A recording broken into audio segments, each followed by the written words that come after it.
I was skeptical of Knives Out 3 when I read the description, then I saw the trailer. I was skeptical. I was like, I don't know, this looks a little weird. I don't know if it's gonna be good.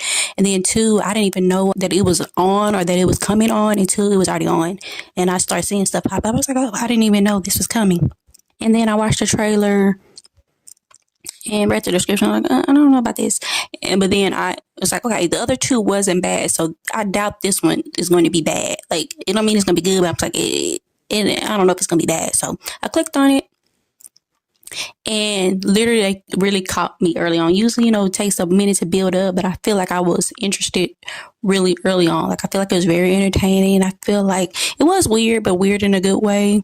And I feel like since with the setting it was and what they were talking about, they put a lot of humor in it.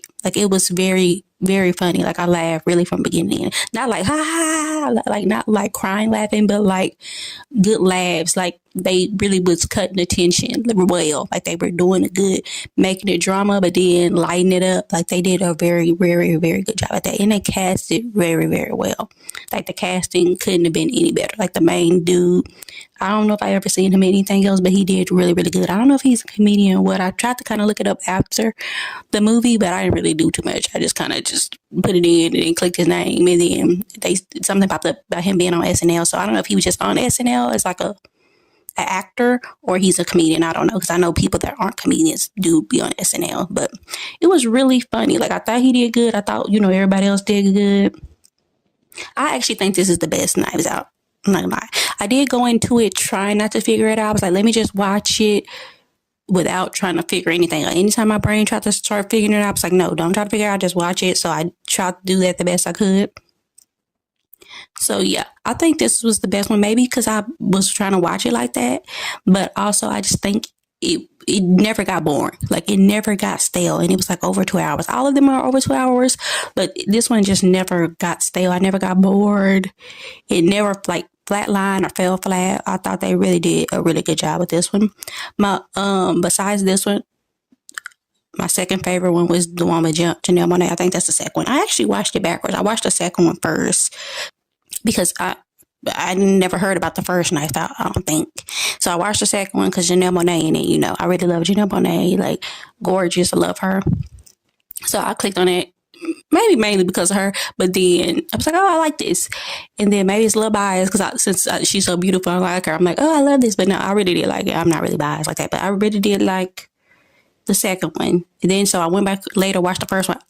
It wasn't on Netflix, which is annoying when I watched it at the time. I don't think 3 is on Netflix, obviously, because it just came out. But the second and first one, I don't know if it's on Netflix. Maybe one of them are, but all of them aren't on there. And I don't like when they do that because all you're doing is driving traffic to another streaming service. It's because the people want to see the other ones. So when I watched the second one on Netflix, I was like, okay, I want to watch the first one. Because you don't have to watch them in order because they're all different. It's the same main man in it figuring out the mystery, but it's all different. They're not related at all. So when I watched the second one, I wanted to watch the first one, but it was somewhere else. So I think I had to wait to watch it or something. I eventually did watch it. I don't think I watched it the same day, but I eventually watched it. I don't like when they do that. If it's a 2 or something or a 3 or something, all of them need to be on. Just the third Divergent, if it's on Netflix, and then the other 2 are on there. It's why do I have to go to different streaming service to get this series or this saga, whatever, this trilogy?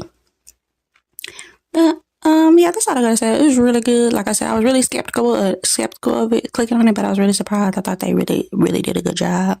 Watch it. If you skeptical like me, I think you're gonna be surprised that it's actually pretty good. Like I said, when you're talking about something like that, when it's centered around a church, it can feel weird. It was weird, but like I said, weird in a good way. It can feel weird or what is y'all doing? But it was actually really good and really lighthearted and funny. I like it. Like I said, I really laughed throughout it.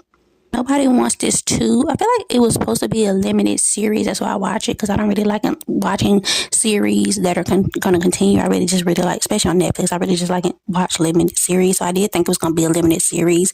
But a lot of times with these limited series, when they get so popular, then they just force a 2, or they come up with a 2, or they probably sell it to Netflix as, hey, this is a limited series. But then, it gets popular, then they pick it back up or whatever.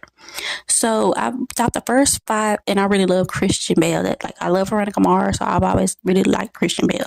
So the first like 5, it was 10 episodes. The first 5 episodes was really funny, really good, really intriguing. And then after that, it just felt flat. It just felt like them doing the first season over.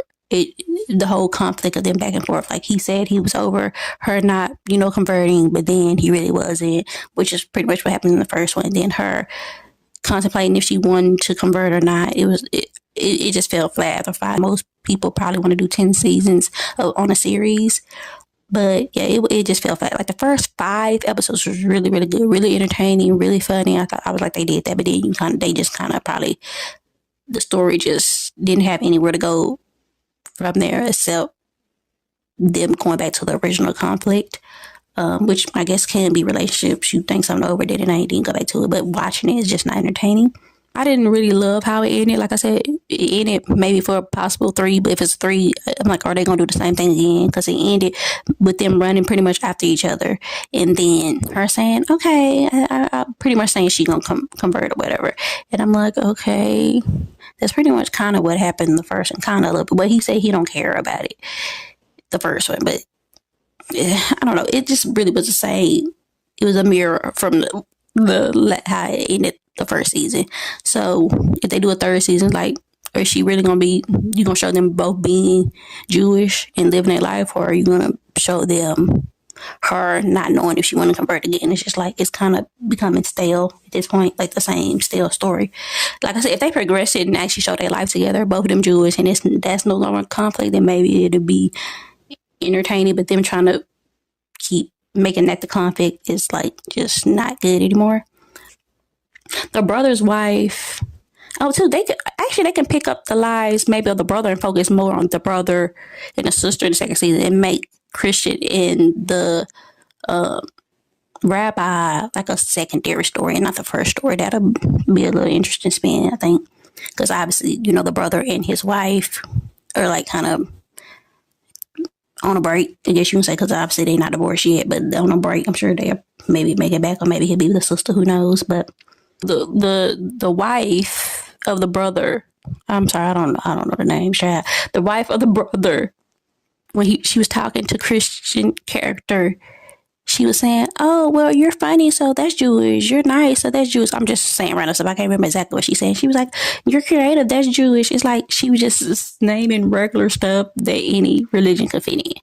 Like, that could have been literally any religion. You're this, so you're Jewish. You're funny, so you're Jewish. You're nice, so you're Jewish. It's like, I was like, well, okay, I guess. I mean, that was a little weird. And you like this, you like Shabbat, you like the bread or whatever. I don't know what was going on, but whatever.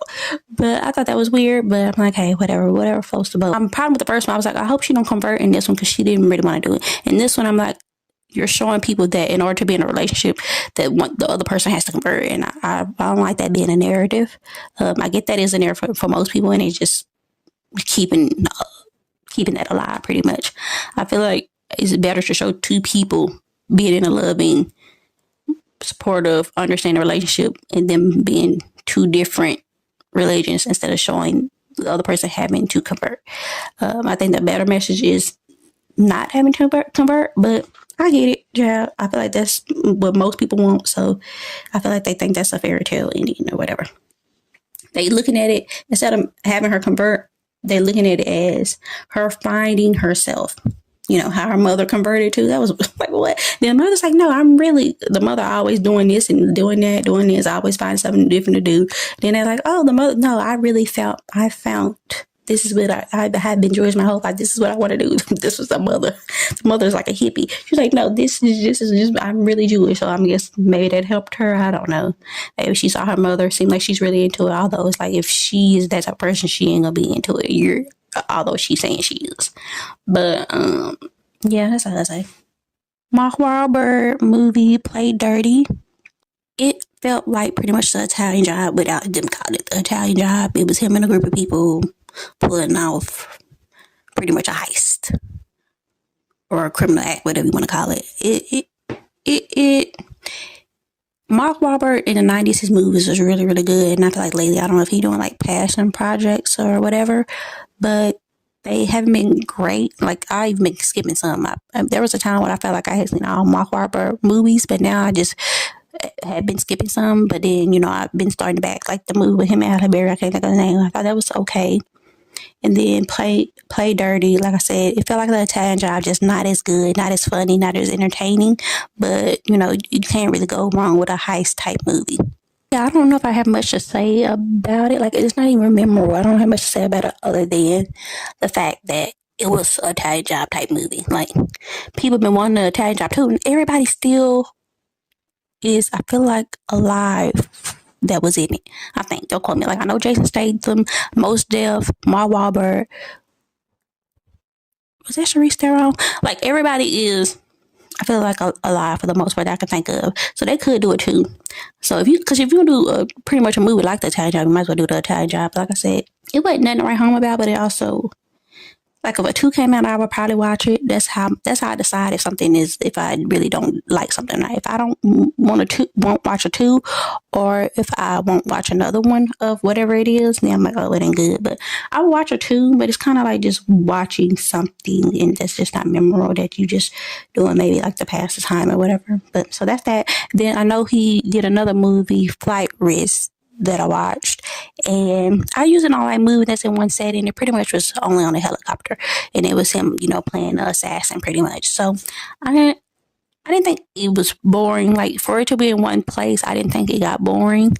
Well, a little bit, but not like, oh my gosh, like, when is it over? But it was like, it was cool. Like I said, compared to what he been doing recently, I thought it was good. Compared to the 90s, obviously, no, it's not good. But compared to what he been doing recently, like, not this year, I think he been doing okay. But like the past few years, I don't think he, as far as movies, has been good. And like I said, I've been watching a couple of them. Then the ones before that wasn't good. So, like I said, Flight Risk wasn't bad, but like, if you like movies in one setting, then it was cool. But like I said, for a person that don't like movies in one setting, I gave it a chance because I saw it popped up. So it wasn't bad, but like I said, it wasn't good. He was doing great movies. Then, like I said, the past few years, he's been doing movies that are bad, and now he's doing movies that are okay. So maybe we'll get to great or even good, maybe, you know, eventually. So yeah, I don't even have much to say about it, because like I said, it's just kind of like whatever. It's like nothing was memorable and Play Dirty. And then Flight Risk, I thought it was cool. I don't really like when Mark Wahlberg be doing accents. When he be doing different accents, I don't know. Like I said, I don't know if he has an original accent, because when he talks, I don't know if I hear it. Maybe he just learned not to talk like his original accent was. I don't know. But I don't know. I don't like when he be doing accents. But they tried to make him look ugly, like with the look being bald in the middle or whatever. That was just like hilarious. And then they had the dude in from that 70s show. The dude that was the son of the parents in that 70s show. Yeah, that's all I got to say. Opus. I think it's called Opus. I ain't never heard it actually say it. I just saw it. So I don't know if it's Opus, but it was a pretty good movie. Like, anytime there's like a black lead, I like to watch it, especially if it's like a thriller type. So I thought it was good, but it's pretty much just like blink twice. Like, I feel like lately they've been doing a lot of movies like that, where it's like trying to say how corrupt, like, not the industry, but like people in power are. And how weird it is, and how it's almost like Illuminati type thing, and it's weird. And it's obviously a story behind it. And then obviously, you know, the woman winning in the end, because both of them, Opus and Blink Twice, both of the, spoiler alert, so the woman winning in the end pretty much. And then also being in a position of power to tell their story and to take the people down that were doing all this bad things. So I feel like lately, like I said, been a lot of movies like that. Like, it was incorporating a whole bunch of different stuff. I feel like we're probably going to see more movies like that, because when they see that people like a certain type of movie, it's like gets made a lot. So I'm sure we're going to see more of that type of movie. Like I said, it was good. I thought it was pretty good. I thought it was better than Blink Twice, because Blink Twice was a slow burn. Like, I feel like it took a lot to get to what was going on, and then it's like it hit you in the face so fast. But baby, that was the point. Like, it took so slow to get there. Like, oh, they were just all on shrooms and this and that. Well, I don't know what they was on. They was all on something and this and just la la la la. And then all of a sudden it's like boom. Like whoa. And then, like, you know, it was like not 20 minutes maybe of what was actually happening, which was cool, I guess. But It's like walking you through, like, so you think stuff can be good, good, good, and then bad. Maybe the point of it, maybe I'm trying to look too into it. Maybe they wasn't point it out, and it was just really just a slow burn. But yeah, that was good. Like, if there was another one I watched, or if it was something like I was watching, I know I'm saying like they keep making stuff like it, but I do like the lesson behind it, or like, the intent behind it. So I will watch another version of that again. So yeah, I love like a sci-fi movie, or like a imaginative type movie. The Old Guard, I like the first one because I like stuff like that about people, maybe even like Greek and mythology type stuff, people that heal and don't ever die. Like, I really like that concept of that. The Old Guard one was good. That's why I watched the second one. And I like a woman lead action too. The second one, all it felt like was a build up for the third one. Like, nothing happened. Like, nothing really happened in the second one. It just was a build up just for them to leave on a cliffhanger to prepare for three. So like two was just made just for three, which don't even make any sense. I'm like, yeah, they didn't do a good job with that. Like, they just pretty much did two to set up three, which is like, I'm just getting people watch this so we can know they pretty much feel like they did it just so they can get a three out of it. It's like, instead of telling a good story, like, let's just do a movie, a bunch of nothing, and then have a big build up, and then they would have to give us a three. Maybe they signed a deal for three already before premiere, but I feel like that's not usually how I go. But I just feel like they wasted our time with two, because like I said, I just think they did that just so they can get a three and just keep drawing it out. But it was very weird. I know what you did last summer. The one, I guess it's three. I know what you did last summer. The most recent one. And I know they did a series, but I'm not watching the series because Cruel Intention, that series was horrible and it was drawn out. I'm like, they should have if they wanted to do a remake, they should have just did the movie with drawing that out, and that series was a mess. It was boring. I didn't think it was cast well. It was just a mess. So I was like, I'm not doing it. I know what you did. That's not a series, but obviously this is not a remake. The movie wasn't a remake. So I was like, okay, let me watch the movie. And this is going to be big spoiler alert. Because I'm just really rushing to the end. Because it's really, I just wanted to really talk about one thing. Them making Freddie Prinze Jr. the killer, the bad guy, irked me. Well, I liked it, but I didn't. Because like, yeah, okay, let's do something different. Let's make him the killer. But also, it's like, you're ruining legacy. Like, for us to always know him as the victim, and then you make him the killer. Like I said, I get the spin of it. But it's also like, you're kind of also messing up legacy. Yeah, you're doing something. Oh, yeah, look at this. But then you're also messing up legacy. Yeah, so I don't really love that. And I think they killed him off. They didn't kill the girl. They made him a killer, they didn't kill him off. And then obviously, too, these days, when you watch like Scream, or I Know What You Did Last Summer, it's always going to be, it seems like they're always writing multiple killers. It's like, even if I watch any scary movie, some scary movie like Valentine, it was on Netflix, I think. It was like a Valentine's like type killer or whatever, and it was multiple of them. Like, they love making multiple like killers now. Like, that's really the thing in movies now, because they like, yeah, we almost try to figure out. So you think it's one person, but it's really two. Oh, actually, it's three. It's triplets. Like, no, it's quadruplets. Like, no. Okay, so they've been doing that. Which I don't mind, but it was the last Scream. I think it was the last one. It was a Scream that they wasn't using knives. They was using everything. Whichever one it was the last one or one before the last one. I was like, that was really good. But yeah, I know then Brandy came in at the end, which I thought that was good. She was like, oh, girl, I need your help. Now, is Melissa Joan Hart? Well, the main lady in it, she was like, came knocked on Brandy's door when she was, I guess, with her husband. And she was like, I need your help. So obviously they're going to go.